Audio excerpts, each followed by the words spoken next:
नमस्कार। मैं हूं प्रेम कुमार। प्रेम से बोलो, सत्य बहुमत। डेमोक्रेसी हम हर रोज चर्चा करते हैं। आज भी चर्चा कर रहे हैं कि डेमोक्रेसी की डिग्री। आप बोलेंगे डेमोक्रेसी की डिग्री? डेमोक्रेसी की डिग्री, जी हाँ। क्या होती है डेमोक्रेसी की डिग्री? जब जनता, जब वोटर किसी को अपना मत दे दे, स्वीकृति दे दे कि जाइए आप सरकार बनाइए, तो इस मुहर को बोलते हैं डेमोक्रेसी की डिग्री। लेकिन आज जिस डिग्री की चर्चा हो रही है, वो डिग्री इस डेमोक्रेटिक ताने बाने में जो एग्जीक्यूटिव का मुखिया होता है, जिस सरकार का मुखिया होता है, प्रधानमंत्री नरेंद्र मोदी जी, जो हमारे प्रधानमंत्री हैं नरेंद्र मोदी जी, उनकी डिग्री पर को लेकर सवाल उठ रहे हैं। अब डिग्री, प्रधानमंत्री के लिए कोई डिग्री की जरूरत तो नहीं होती। ये कहा जाता है कि डेमोक्रेसी में डिग्री की जरूरत क्या है? जब डेमोक्रेसी में डिग्री की जरूरत नहीं है तो प्रधानमंत्री से डिग्री क्यों पूछ रहे हैं? ये सवाल उठते हैं। तो ये बात तो सही है कि प्रधानमंत्री बनने के लिए किसी डिग्री की आवश्यकता नहीं है। आप नहीं भी पढ़े लिखे हैं तब भी प्रधानमंत्री बनते हैं, क्योंकि जनता की दी हुई मुहर जो है वो सबसे बड़ी डिग्री होती है डेमोक्रेसी में। लेकिन फर्जी डिग्री, भाई फर्जी तो नहीं हो सकता। डिग्री अगर फर्जी हो तब तो ये गलत बात है ना। अगर हो तब तो सवाल उठेंगे ना कि कोई डिग्री जो हमारे प्रधानमंत्री जी के पास हो वो फर्जी हो, तब सवाल उठेंगे। फर्जी नहीं है कोई बात नहीं, आपके पास कोई डिग्री नहीं है कोई बात नहीं। लोकतंत्र की डिग्री सबसे बड़ी डिग्री, जनता की डिग्री, जनता की मुहर वाली डिग्री सबसे बड़ी डिग्री। तो चर्चा उस पर होती है। हम, हमारे साथ पैनलिस्ट जुड़ रहे हैं। फिलहाल मैं स्वागत कर रहा हूं, अपने पैनलिस्ट से आपको रूबरू करा रहा हूं और भी जुड़ते चलेंगे। मैं सबको से रूबरू कराता चलूंगा। हमारे साथ जुड़ रहे हैं प्रबल प्रताप शाही जी। प्रबल प्रताप शाही जी बुलंद आवाज वाले किसान नेता रहे हैं। मजदूरों और खास करके जो असंगठित मजदूर होते हैं, जिनकी आवाज नहीं होती है, उनकी आवाज बनने का काम प्रबल प्रताप शाही जी करते हैं। अभी अभी आपने कांग्रेस ज्वाइन की है, आपको बहुत बहुत बधाई प्रबल प्रताप शाही जी, और यहाँ पर बहुत बहुत आपका स्वागत। आप अनम्यूट हो जाएं तो मैं आपसे सवाल का सिलसिला शुरू करता हूं। जी। प्रबल प्रताप जी, हम डेमोक्रेसी की चर्चा करते हैं, हम डिग्री की चर्चा करते हैं, फर्जी डिग्री की चर्चा करते हैं, लेकिन असल बात यह है कि हम जिस डेमोक्रेसी में जी रहे हैं, जिसमें ये फर्जीवाड़े हो रहे हैं। फर्जी डिग्री तो एक बात है, हो सकता है हो ना हो, अदालत भी है इस बीच में, बहुत सारी बातें हैं, तो मैं वो नहीं कहूंगा। लेकिन इस देश में भ्रष्टाचार है, और भ्रष्टाचार का मतलब सिर्फ आर्थिक करप्शन नहीं होता है, आर्थिक से इतर भी भ्रष्टाचार होते हैं। तो भ्रष्टाचार है जीवन के हर क्षेत्र में, लोकतंत्र निचले स्तर पर है। हम जो इस व्यवस्था को जी रहे हैं, हम उस पर बात करना चाहते हैं। लेकिन उससे पहले एक हम आपको ये चलाना चाहते हैं, ग्राफिक्स चलाना चाहते हैं कि ऐसी स्थिति का समाधान क्या है। मैं वो समाधान थोड़ा चलाना चाहता हूं आपकी इजाजत से। जी,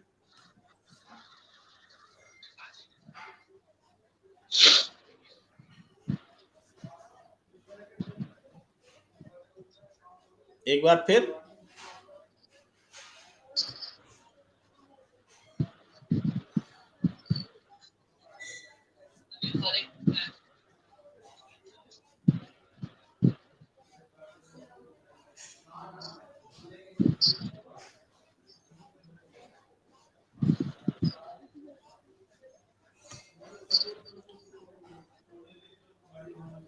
आप देख सकते हैं कि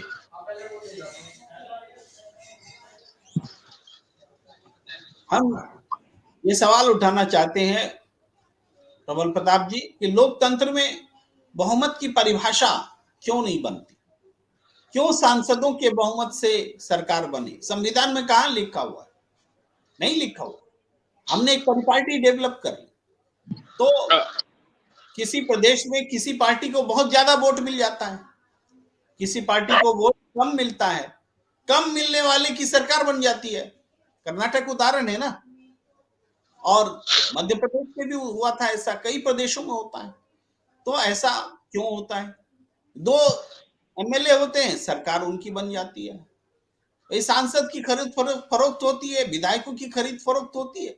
तो ये सांसद विधायक ये लोग मतलब मध्यस्थ बीच में कहां से आ गए? बीच में कहां से आ गए प्रबल प्रताप जी?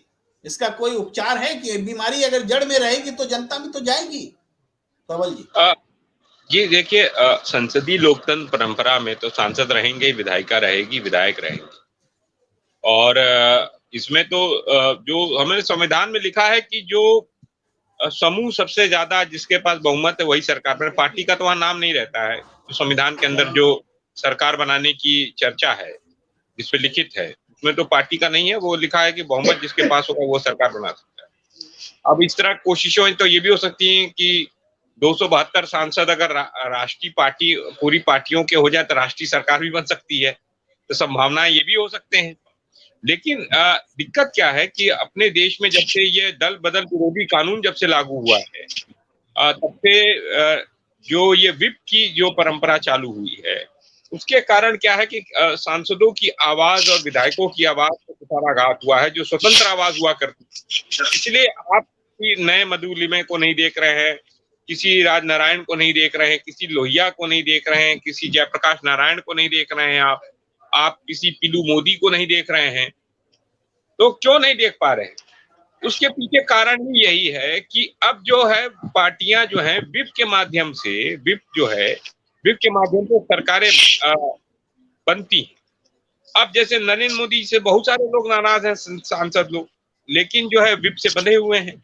अगर विप के खिलाफ जाएंगे तो उनकी सांसद चली जाएगी। तो मुझे लगता है कि आने वाले समय में अगर लोकतंत्र को बचाना है और लोकतांत्रिक मूल्यों की रक्षा करनी है, दल बदल विरोधी कानून में भी कुछ परिवर्तन करने की जरूरत, क्योंकि ये दल बदल विरोधी कानून जो है वह अपने आप में लोकतांत्रिक आवाजों को दबाने का काम एक तरीके से करने लगा।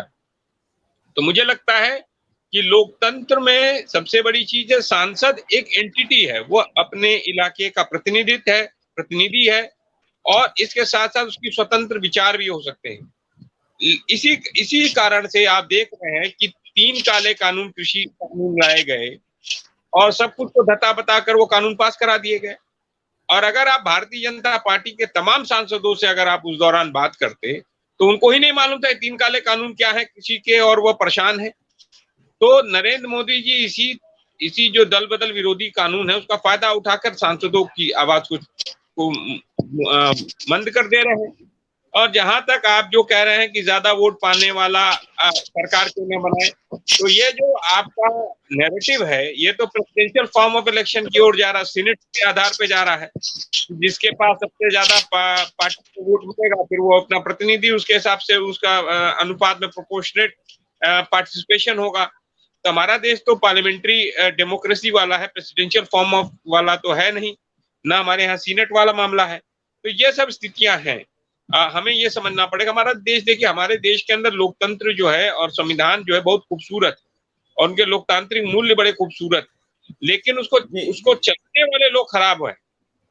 प्रॉब्लम ये है जो पार्टी चला रही है, जो सरकार चला रही है। यहाँ पर थोड़ा सा टोकना चाहते हैं प्रबल जी कि हम लोगों ने जो संसदीय लोकतंत्र चुना, आपने भी कहा कि हमारे संविधान में बहुमत की बात कही गई है, लेकिन ये बहुमत जो है कैसे हो ये डिफाइन नहीं है, आज तक बहुमत डिफाइन नहीं है, ये आप समझ लीजिए। आप कह रहे हैं ना 272 की संख्या आ जाए तो संसद बन जाती है, सरकार बन जाती है, लेकिन कहाँ? सदन में जितने लोग उपस्थित होते हैं उसके आधे से एक संख्या ज्यादा हो तब भी सरकार बन जाती है। वो बात सही है, पर परिभाषित नहीं है। मैं वही कह रहा हूँ, मैं तो आप थोड़ा सा आंसर सुन लीजिए, आप ही की बात को मैं रख रहा हूं दर्शकों के सामने। आप हमसे ज्यादा जानते हैं, आप समझते हैं, बात रख भी रहे हैं। थोड़ा सा दर्शकों के लिए हमें बोलना पड़ता है कि उनको बात आपकी समझानी पड़ती है। कि दर्शकों के लिए हम बोलना चाहते हैं कि प्रबल प्रताप जी ये कह रहे हैं कि अगर हम जनता के सीधे वोटों को गिनने लगेंगे तो ये प्रेसिडेंशियल फॉर्म ऑफ डेमोक्रेसी की ओर चले जाएंगे। ऐसा हम इसलिए सोचते हैं क्योंकि हमने सोच रखा है कि या तो प्रेसिडेंशियल फॉर्म होगा या तो पार्लियामेंट्री फॉर्म होगा। अरे इसके अलावा भी तो विकल्प हो सकते हैं प्रबल प्रताप जी, हम उस ओर क्यों ना सोचे, हम नए विकल्प की तलाश क्यों न करें। हम क्यों अमेरिका और या अपने देश में जो लोकतंत्र फेल हो गया है उसी के बारे में चर्चा करें। यहां पर मैं आपको लाना चाहता था जी। मैं ये कह रहा हूं प्रेम कुमार जी, हमारा लोकतंत्र फेल नहीं हुआ है। हमारा लोकतंत्र बहुत खूबसूरत है। उसको फेल करने की कोशिश की जा रही है कुछ लोगों के द्वारा। कुछ डिक्टेटोरियल माइंडसेट के लोग आ गए हैं, डिक्टेटोरियल रिजीम के लोग आ गए हैं, कुछ फांसीवादी विचारधारा के लोग आ गए हैं। वो इस लोकतंत्र की को मारना चाहते हैं। अच्छा ये बताइए, आज से मैं आपको 8 साल पहले ले चलता हूँ, 2012, 13, 11 में क्या कांग्रेस के सांसद अपनी सरकार के खिलाफ नहीं बयान देते थे? कितनी कार्रवाई हुई? तमाम मुद्दों पर कांग्रेस के तमाम सांसद, यहां तक नेता भी अपनी पार्टी को ही की नीतियों पर ही कटघरे में खड़ा कर देते थे, उनकी आर्थिक नीतियों पर, तमाम और मुद्दों पर। ऐसा नहीं था। लेकिन वर्तमान में किसी की हिम्मत है भारतीय जनता पार्टी के अंदर मौजूदा समय में कि नरेंद्र मोदी की नीतियों के खिलाफ कोई चूं भी कर सकेगा भारतीय जनता पार्टी के अंदर? और उसकी संसद सदस्यता बरकरार रह पाएगी? उसको पार्टी से निकाल दिया जाएगा, उसके ऊपर तमाम केस ईडी सीबीआई लगा दी अब जाएगी, थोड़ा उसको सा जेल रुक में। जाइए, आपने जितनी बात कही है उस पर हम चर्चा कर लेते हैं। आप ये कह रहे हैं, मैं क्यों कह रहा हूं कि लोकतंत्र फेल हुआ है। मैं इसलिए कह रहा हूं जो आप जितनी सारी बातें कह रहे हैं वो इसी लोकतांत्रिक ढांचा में ये संभव हुआ है।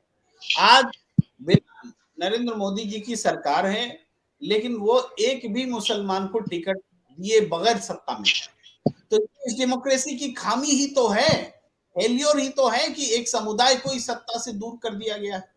वो तो आज उस थोड़ा और पार्टी एक की दो पॉइंट ले लीजिए, एक दो प्रेम पॉइंट और ले लीजिए आप, मैं पार्टी आता की हूँ एक। प्रॉब्लम, ये नहीं भारत के नहीं, लोग आप प्रॉब्लम सुनिए नहीं है। सुनिए, पार्टी की प्रॉब्लम नहीं है, ये देश और लोकतंत्र का प्रॉब्लम है। बीजेपी अगर एक पार्टी की प्रॉब्लम है तो एक पार्टी ऐसा क्यों कर पा रही है? क्योंकि हमारी डेमोक्रेसी उसको करने का अवसर दे रही है। ये डेमोक्रेसी का फेल्योर है कि हम लिख के रखते हैं कि धर्म और जाति के आधार पर वोट नहीं मांगेंगे, लेकिन हम मांगते हैं, खुलेआम ये मांगते हैं। ये कमीशन की डेमोक्रेसी का कमजोरी है। फेल्योर है। ये ये इलेक्शन डेमोक्रेसी का फेल्योर है है ना? कि नहीं, सदन में अरबपति इलेक्शन बैठे हुए हैं, आम आदमी चुनाव जीत कर नहीं जा पाता। जी, मैंने प्रेम 3 कुमार बातें जी, कही हैं प्रेम जी। कुमार जी, ये इलेक्शन कमिश्नर की कमजोरी है। ये इलेक्शन कमीशन इस की बीच कमजोरी। में दयाराम भार्गव जी का स्वागत करता हूं, हमारे साथ जुड़ गए हैं दयाराम भार्गव जी। सुहेल देव भारतीय समाज पार्टी के प्रवक्ता हैं। मैं आता हूं दयाराम जी आपके पास, प्रबल जी अपनी बात पूरी करें जी। मैं ये कह रहा हूं कि यह जो आप जो बता रहे हैं कि धर्म और जाति के आधार पर वोट नहीं मांगा जा सकता है, और उसको उसके मॉडल कोड ऑफ कंडक्ट को देखने का काम इलेक्शन कमीशन का है। इलेक्शन कमिश्नर ऋणविहीन है, तो क्या करोगे आप? ये इलेक्शन कमीशन की कमजोरी है। इस लोकतंत्र के अंदर मौजूदा समय में जितने भी संस्थाएं हैं उस पर आरएसएस के लोगों का कब्जा हो चुका है। जब आरएसएस एक फांसीवादी संगठन है जो कब्जा करके इस देश के लोकतांत्रिक मूल्यों को खत्म करना चाहता है, इसलिए इसलिए ये आप चीजें देख पा रहे हैं।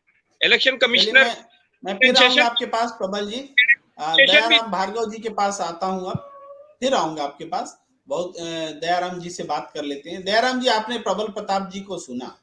प्रबल प्रताप जी बोल रहे हैं कि आरएसएस जैसा कोई संगठन है जो कि राजनीतिक दल भी नहीं है, उसका हस्तक्षेप चल रहा है।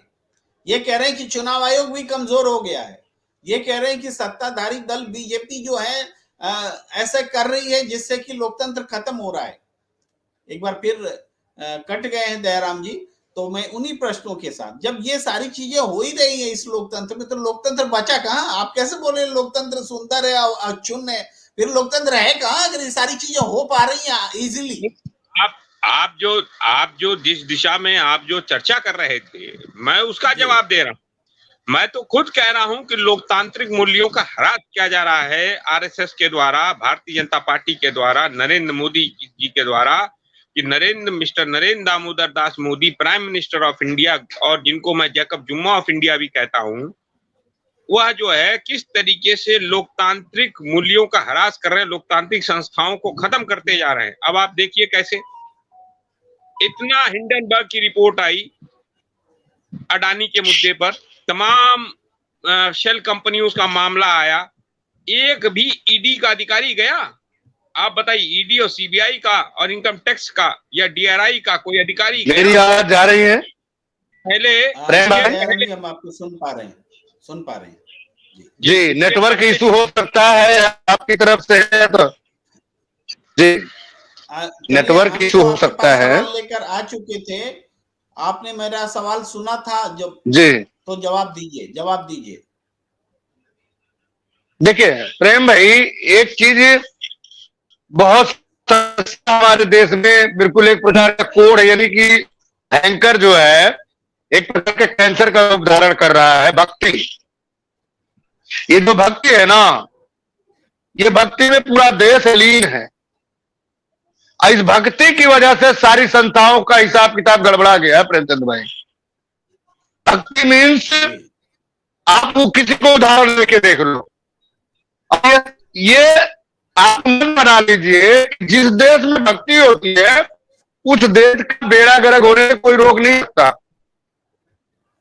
भक्ति में जब हमारे देश के 5 जज आकर के, सुप्रीम जज आकर के 5 और आकर के मीडिया से मुखातिब होते हैं, तब उन 5 जजों के साथ क्या हुआ, किस तरह से सरकार ने उनके बारे में इधर से उधर बात कही। उसके बाद जब मुख्य चुनाव आयोग की इस देश में अस्थायी रखना होता है, अपने एक विशेष 24 घंटे के पहले बीआरएस दिलवा के जो 40 नंबर में लगे हुए हैं उनको हटा करके उनको चुन लिया जाता है। देखिए हमारी बात सुनिएगा, सुन लीजिए। एक बार फिर जुड़ जाइए। चलिए, आप मुझे लग रहा था नेटवर्क बहुत खराब है, तो मैं प्रबल प्रताप जी आपके पास एक बार फिर मुखातिब हूं कि हम कह रहे हैं कि सब कुछ फेल्योर है, तो समाधान क्या होगा? डेमोक्रेसी में ही तो समाधान होगा। नहीं दे पा रहा है ये डेमोक्रेसी समाधान, इसका मतलब ये डेमोक्रेसी सही नहीं है ना। ये बात गलत है आपकी कि डेमोक्रेसी देखिए, डेमोक्रेसी के अंदर जनता वोट देकर नई सरकार को चुनती है। अब कोई ईवीएम में गड़बड़ी कर दे या कोई जो है आरओ से जबरदस्ती रिजल्ट को रुकवा कर फजिंग करा दे, क्या करोगे आप? तो ये लोकतंत्र के में कमी नहीं।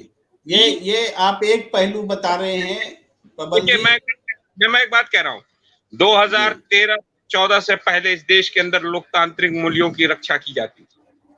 प्रधानमंत्री साल भर में एक बार इंटरव्यू देते थे, प्रेस से मिलते थे, पूरा देश सुनता था। आज के प्रधानमंत्री क्या कर रहे हैं? सुबह से शाम बस बोलना, छपास और दिखास का रोग उनको लग गया। वो क्या कर रहे हैं? अगर इस देश के अंदर लोकतंत्र की खूबसूरती नहीं होती तो जो नरेंद्र मोदी चिल्ला रहे हैं ना, तो आज नरेंद्र मोदी बोलते नहीं। नरेंद्र मोदी अब कहते हैं मैं फलाना हूं, मैं ढिकाना हूं, मुझे उससे मतलब नहीं। तो नरेंद्र मोदी आज प्रधानमंत्री अगर हैं तो इस देश के लोकतंत्र की खूबसूरती है कि उनको चुन लिया गया है, और जिसका खामियाजा देश झेल रहा है। और यही देश की लोकतंत्र की खूबसूरती होगी कि नरेंद्र मोदी को भी वोटों की ताकत से जनता बाहर करेगी। ऐसा नहीं है, जो भी सरकार बदमाशी करेगी उसको जनता अपने वोट के माध्यम से बाहर करेगी। हाँ ठीक है कि वर्तमान समय में यह लोग ईडी सीबीआई का छापा डलवाकर, इनकम टैक्स का छापा डलवाकर, डीआरआई का छापा डलवाकर विपक्षी दलों को डराते हैं, विपक्षी दलों के नेताओं को पकड़ते हैं, उनको जेलों में डालते हैं। लेकिन मुझे लगता है कि राहुल गांधी ने जिस तरीके से सवाल उठाए, 20,000 करोड़ रुपए का अडानी का कहां से आया है? वो शेल कंपनी जो फर्जी कंपनियां हैं, नकली कंपनियां हैं विनोद अडानी के, उसमें 20,000 करोड़ रुपए किस? प्रबल जी देखिए, एक बात समझ लीजिए प्रबल जी, एक बेसिक बात समझिए कि 75 साल हमारी आजादी के हो गए, कोई पार्टी नहीं है जिसकी सरकार नहीं बनी। आप जिस कांग्रेस के बारे में बोल रहे, कांग्रेस तो सबसे ज्यादा सरकार में रही है, लेकिन क्या अमीरी और गरीबी की खाई इसी मोदी राज में हुई है? पहले भी बढ़ी थी, आज और बड़ी हो गई। भाई अंबानी अडानी आज खड़े हुए और बड़े हुए, एक विद्रूप रूप सामने आया है, लेकिन पहले भी ऐसा हुआ है। और हमने सरकारें बदली हैं, गरीबों की स्थिति, जो समाज का दबा कुचला वर्ग है, उनकी स्थिति में कोई बदलाव नहीं हुआ। जब उनकी स्थिति में बदलाव ही नहीं हुआ, तो मैं क्यों बोल रहा हूं बदलाव नहीं हुआ? सुनिए इस बात को, क्योंकि वर्ल्ड इकोनॉमी में हमारी जो हिस्सेदारी है 75 साल पहले जितना थी उससे कम है आज, सरकारें जो भी रही हूं। मैं कैसे मानूं कि लोकतंत्र ने, इस लोकतांत्रिक व्यवस्था ने सरकार को बहुत ऊंचाई दी है। जब हिंदुस्तान आजाद हुआ था, हिंदुस्तान की आर्थिक स्थिति क्या थी? हम सुई तक नहीं बनाते थे देश के अंदर। किस तरीके से बाबा होमी बाबा, हमारे अब्दुल कलाम आजाद जी जो राष्ट्रपति रहे, वो शारा भाई साहब, उसके बाद स्वामीनाथन जी, ऐसे तमाम असंख्य लोग, तमाम साइंटिस्ट, तमाम डॉक्टर्स, तमाम इंजीनियर्स, तमाम रिसर्चर्स ने किस तरीके से देश के अंदर इंस्टीट्यूशंस को बिल्ड किया है, किस तरीके से तमाम योजनाएं लाई गई, और तमाम, आपको भी पता है कि 2012-13 में किस तरीके से 9 करोड़ लोगों को गरीबी रेखा से बाहर निकाला गया, और आज 2022 में जब रिपोर्ट आई तो 9 करोड़ लोग गरीबी रेखा में पहुंच गए थे, मिडिल क्लास के आसपास। हमारे साथ भार्गव जी जुड़ गए हैं, दयाराम भार्गव जी। दयाराम भार्गव जी, आपका एक बार फिर स्वागत है। और जहां से बात खत्म हुई थी उसको पूरी करें, लेकिन इस बीच प्रबल प्रताप जी कह रहे हैं कि नहीं, हमारे देश ने आजादी के बाद बहुत प्रगति की है। आजादी के समय में हम सुई भी नहीं बनाते थे, लेकिन हम फिर भी ये कहना चाहते हैं प्रबल प्रताप जी के लिए, अपने दर्शकों के लिए, कि सुई जब हम नहीं बनाते थे तब भी वैश्विक जो आर्थिक है, इकोनॉमी है, ग्लोबल इकोनॉमी, उसमें हमारी हिस्सेदारी 4.7% थी। आज बहुत तरक्की कर लिए, तब भी हमारी ग्लोबल इकोनॉमी में हिस्सेदारी 3% है। अब बताइए, तो सुई नहीं बनाना ही तो हमारे लिए सुखी संपन्न समय था। 1700 ईस्वी में हमारे ग्लोबल इकोनॉमी में हमारी पार्टिसिपेशन 25% की थी। उससे पहले 40% तक हमारा पार्टिसिपेशन था। यानी अगर 100 रुपया दुनिया में पैदा हो रहा है तो 40 हम उसमें पैदा कर रहे थे। ये स्थिति थी ग्लोबल इकोनॉमी में पार्टिसिपेशन की। तो हम कैसे कहें, कैसे मान लें प्रबल जी की बात? जी दयाराम भार्गव जी। देखिए प्रेम कुमार भाई, मैंने आपको बताया ना, भक्ति, इस भक्ति को समझिए। चूंकि मैं एक राजनीतिक व्यक्ति हूं और जो मैंने टटोला है जनता के बीच में, आज भी मैं जनता के ही बीच में जाता हूं। जनता के बीच में एक घर बना दिया गया है कि वो है तो सब कुछ है, वो नहीं है तो बहुत कुछ नहीं है। इसको समझिएगा, हम नाम नहीं खोलना चाह रहे, उसको समझिए। यानी जनता में एक इस प्रकार का भय व्याप्त कर दिया गया जनता में। और एक बात बताऊं, इस जनता को मुगलाइज करने में कहीं ना कहीं आज के देश के कुछ टीवी मीडिया भी हैं, कुछ हमारे पत्रकार साथी भी हैं। मैं सबको नहीं कह रहा हूं, कुछ उसमें आप 90% लगा सकते हैं, 95% लगा सकते हैं। जो ये लोग सुबह से शाम पिंजरे के तोता वाला रट करके वही दिखाने का जो काम करते हैं। देखिए हमारे देश की जनता भोली भाली, इस देश की गुलामी को हटा करके इस देश को समृद्धि में लाने वाली इसी देश की जनता है। इस देश की जनता ने आजादी से पहले जब हम गुलाम हुआ करते थे, तब इस देश को कहा जाता था कि भारत एक जो है, भारत देश सोने की चिड़िया है। सोने की चिड़िया क्यों कहा जाता है? सारी संपदा से हम परिपूर्ण थे, और उसके साथ में जब हम परिपूर्ण थे, यानी कि हर सामग्री हमारे भारत देश में उपलब्ध थी, तभी विदेशी आक्रांता आके लूटपाट किया करते थे। हम लोग सर्वधर्म संभव की बात करते हैं, अतिथि देवो भव की बात करते हैं। इन्हीं चीजों को लेकर के हमारे देश की जनता को जो ये टीवी मीडिया के लोगों ने एक रट्टू, एक भोपू बना करके इन लोगों ने जो पेश करने का काम किया। अभी आप देखिए, एक बच्चा हो 4 साल 5 साल का घर में ही, प्रेम कुमार भाई, अगर उस बच्चे को सुबह से शाम ये कह दो ये का से कपड़ा नहीं है, का से जो है अमरूद है, का से अमरूद है, का से अमरूद है, तो बच्चा वो का से कपड़ा नहीं बोलेगा, का से अमरूद ही बोलेगा, क्योंकि उसे पता है कि पेपर में वही छप रहा है, मीडिया में वही छप रहा है, 24 आवर मीडिया यही काम करती है। एक समय था, कहा जाता था कि लोकतंत्र का चौथा स्तंभ मीडिया है, लेकिन आज वो मीडिया जो है चौथा स्तंभ नहीं रह गया है, वो पार्टी में विलय कर गया है। चाहे उसको आप जो है आर्थिक स्थिति का माहौल मान लीजिए, या उसका डर का या भय का माहौल मान लीजिए, जो भी इसको मानिए, लेकिन मैंने अपनी जिंदगी में जो मैं घूमता हूं क्षेत्रों में ये पाया, जिस देश की जनता को रोटी रोजगार शिक्षा दवाई की बात करनी चाहिए, उस देश में ये सरकार आकर के 5 किलो अनाज में अगर लोगों को खुश कर देती है प्रेम कुमार भाई, कि हमारी देश की जनता के साथ छलावा है। देश के प्रधानमंत्री बार बार आके टीवी मीडिया में कहते, सुन लीजिए, सुनिए सुनिए, मैं वही आ रहा हूं जो कहना चाह रहे हैं। डेमो किसी की जो आप बात कर रहे हैं, सुन तो लीजिए, सुनिए ना प्रेम भाई, सुनिए। आप जिसकी बात कर रहे हैं चर्चा हम धरातल से करें। अगर हम धरातल से नहीं करेंगे, उसकी जिम्मेवारी कहां है? उसकी जिम्मेवारी कहीं ना कहीं विपक्ष की भी है, उसमें हम भी शामिल हैं, उसमें हम भी शामिल हैं। इसका कारण यह है, और मजे की बात है, अगर विपक्ष का कोई साथी मुद्दा उठाना चाहता है, तो जिस तरह आप देख रहे हैं आज जो है राहुल गांधी के साथ हुआ, या तमाम विपक्ष के जिस तरह के लोगों के साथ हो रहा है, कहीं ना कहीं वो भय बना करके डराने का काम किया गया। और जो कहता मैं डरता नहीं हूं, उसको इस देश में सब कोई देख रहा है, लेकिन कहीं ना कहीं इसकी जिम्मेवार हमारे देश की जनता भी हो रही है।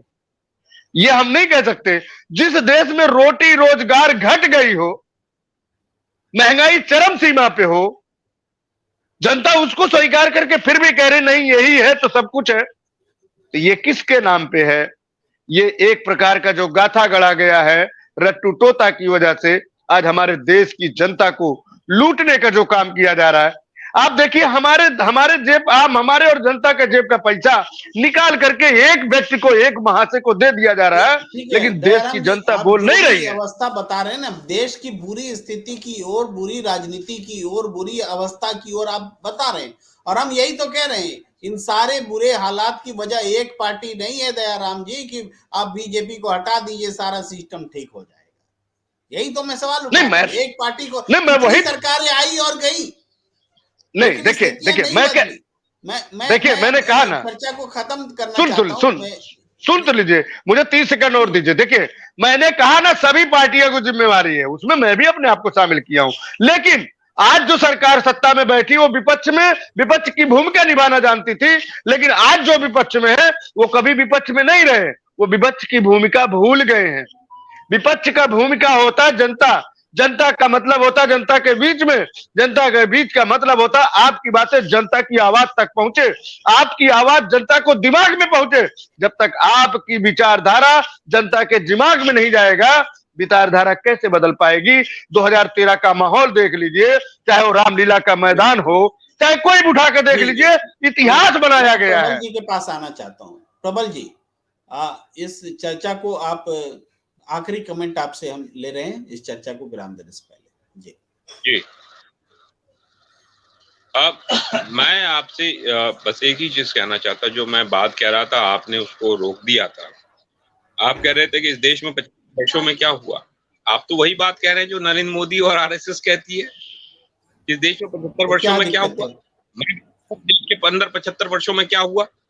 इस देश के अंदर तमाम आईएम्स बने, इस देश के अंदर तमाम आईआईटीज बने, इस देश के अंदर बीएचईएल बना, इस देश के अंदर बाल्को बना, इस देश के अंदर एनजीसी बना, इस देश के अंदर एनटीपीसी बना, इस देश के अंदर एम्स बने, और बताइए इस देश के अंदर हिंदुस्तान एरोनॉटिकल्स लिमिटेड बना, इस देश के अंदर क्या तमाम विश्वविद्यालय बने, जवाहरलाल नेहरू विश्वविद्यालय बना, तमाम और विश्वविद्यालय बने, वर्ल्ड क्लास के विश्वविद्यालय बने। जो हमारे देश के अंदर शिक्षा नहीं मिल पाती थी लोगों को, उनको शिक्षा देने के लिए जवाहरलाल नेहरू विश्वविद्यालय बना, बहुत बड़ा एक इंस्टीट्यूट बना, जहां पर देश के गरीब और मिडिल क्लास और लोअर मिडिल क्लास के बच्चे जाकर। प्रबल जी कह रहे हैं ये एक नजरिया है, एक नजरिया है, पर एक लाइन ले लीजिए, एक लाइन ले लीजिए। एक नजरिया है। प्रबल जी एक लाइन तो सुन सकते हैं ना। प्रबल भाई, प्रबल भाई 30 सेकंड, प्रबल भाई 30 सेकंड सुनिएगा। जो सरकार सुनिए, सुन लीजिए, जो सरकारें सत्ता में होती है वो कुछ न कुछ करती है। मेरी बात सुन लीजिएगा, सरकारों का काम है जनता के लिए काम करना। सुनिए तो सही, सुनो भाई, सुन लो। अरे भाई आप नरेंद्र मोदी नरेंद्र मोदी देश के नहीं है, देश की जनता ने नरेंद्र मोदी को सुना। सुन तो लो, मैं जो कहना चाह रहा हूँ। देखे प्रेम कुमार भाई, जो सरकार में आता वो कुछ न कुछ करता है। हम और लोगों ने बनाया था, उनके बाद ये चीजें बनी थी। ये बात कह देना कि 75 वर्षों में कुछ हुआ नहीं, इस देश के अंदर 70 वर्षों में कुछ हुआ नहीं, इस देश के तमाम मैं अब इस बहस का पटाक्षेप करता हूँ। मैं तमाम बहस को यहीं पर रोकता हूँ। इस देश का निर्माण क्या किसानों का अपमान है जो इस देश। चलिए ठीक। मैं दर्शकों से मुखातिब हूँ। प्रबल प्रताप जी जो बात कह रहे हैं ये एक बिल्कुल सही बात, तथ्यात्मक रूप से बिल्कुल सही बात है। लेकिन एक तथ्य इनको ये भी लेना होगा, वो ये कि आजादी के समय हमारी जितनी जनसंख्या थी उतने गरीब आज खड़े हैं।